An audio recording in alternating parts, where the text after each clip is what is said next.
family.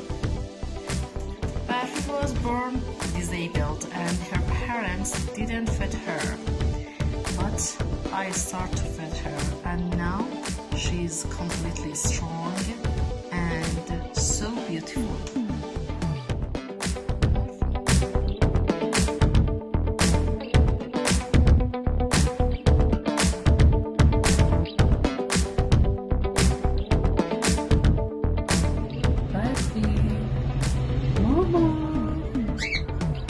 Buffy.